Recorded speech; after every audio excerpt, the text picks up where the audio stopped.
I'm not quite sure what I want to do when I grow up, but I understand the importance of hobbies in determining your career. I'm going to talk to people who've molded their hobbies into careers and are at a job they find challenging, interesting, and fun.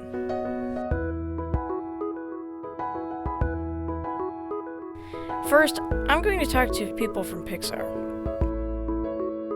I thought I was going to be an actor, so I did a lot of theater. The lessons that I learned doing theater, they come into play every single day at Pixar. I also do some public speaking now on behalf of the studio, and I think that my theater training definitely serves me well in those cases.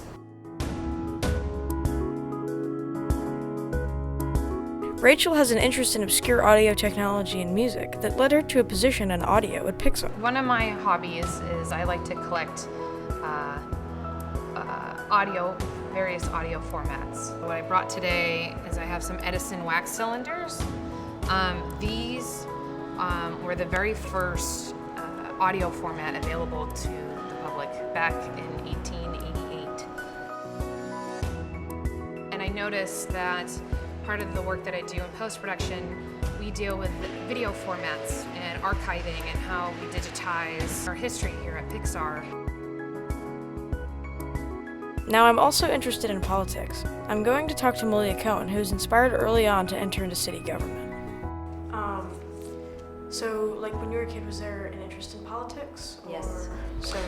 I've always been interested in politics. Actually, it probably started very early on. When I was in the 3rd grade, I had an opportunity to take a tour of City Hall, this building that we're in.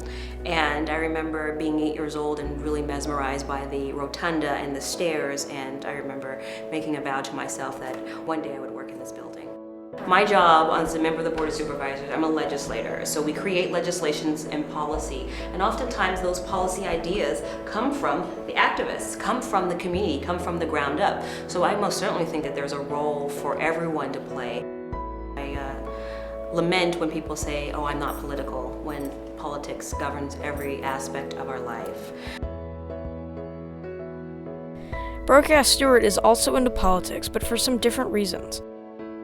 He's a longtime troublemaker who wants to make real change through public office. Did you do anything when you were younger that might have led to some things that you're doing now, like maybe interests? I mean, I've always kind of been a punk ass, so I've always been a button pusher and a fire starter. So it kind of makes sense. I'm outspoken, so it makes sense that I've gone this direction. Are there any what's your platform about?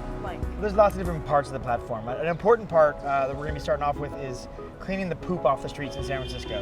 There's a lot of poop on the street in San Francisco, and it's not okay. And it's something that's very easy to solve.